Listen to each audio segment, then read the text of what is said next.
მაღაროელები 23 დღეა შიმშილობენ, ისინი ჯორჯიან მანგანეზისაგან ამ დრომდე ელოდებიან განმარტებას, როდის გადაუხდიან 4 თვის კუთვნილ ხელფას. ასევე უცვლელია მათი მთავარი მოთხოვნა დაკავებული 4 თანამებრძოლის გათავისუფლების შესახებ. მაღაროელები უკვე თვეებია ითხოვენ ირაკლი კობახიძესთან შეხვედრას, თუმცა უშედეგოდ. მაღაროელები 23 დღიანი შიმშილის ფონზე თავს ცუდად გრძნობენ, თუმცა სამედიცინო დახმარებაზე უარს აცხადებენ. შრომელების თქმით 4000-მდე გათავისუფლებული თანამშრომლი კომპანიაში მხოლოდ 1400 დააბრუნეს. მათი თქმით, ჯორჯიან მანგანეზის მთავარი პრინციპი, რომ თანამშრომელი სამსახურში დააბრუნოს, არის ის, რომ მაღაროელი ქართული ოცნების ამომრჩეველი უნდა იყოს.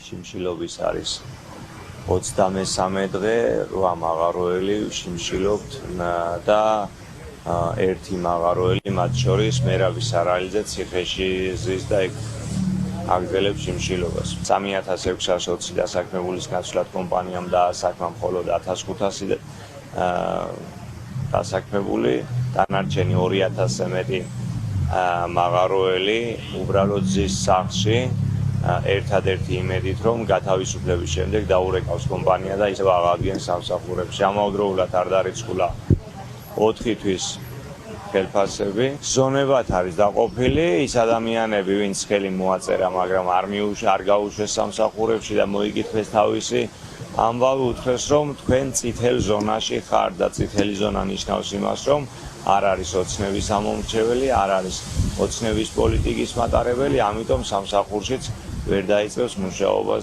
უკვე ბოლო ერთი კვირა ვრცელდება რაღაცა ინფორმაციები, რომ მიდის იქ მოლაპარაკებები, რაღაცებს ანგარიშობენ.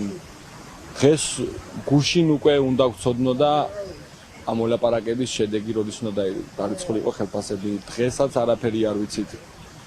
მე მინდა იმ ხალხს მოვუწოდო, ვინც ახლა ამ ვიდეოს უყურებს და ვინცაც ჯორჯიან მანგანეზში დასაქმებული არის და ეკუთვნის სახელფასო ანაზღაურება და ჯერაც არ მიუღია ის 4 თვის. მეგობრებო, სახლში ჯდომის და ყოფნის დრო ნამდვილად არ არის, უნდა გამოხვიდეთ.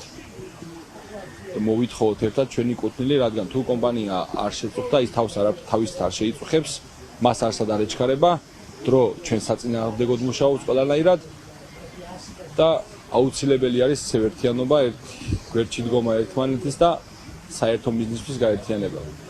და ის წნეხებში, რეპრესიებში ვართ, როგორც კომპანიიდან, ასევე სხვადასხვა სტრუქტურებიდან.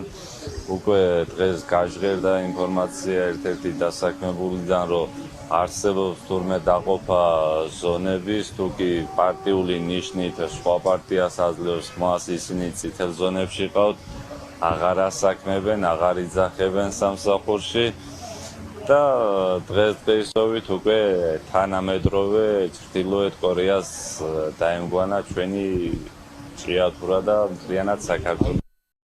მაღაროელების პროცესი 17 ივლისაა ჩანიშნული. მოშიმშილეებიც სწორედ ამ დღეს ელოდებიან. თუ მოსამართლე დაკავებულ მაღაროელებს სასამართლო დარბაზიდან გაათავისუფლებს, ჭიათურაში პროტესტი არ შეწყდება, თუმცა მაღაროელები შიმშილობას შეწყვეტენ.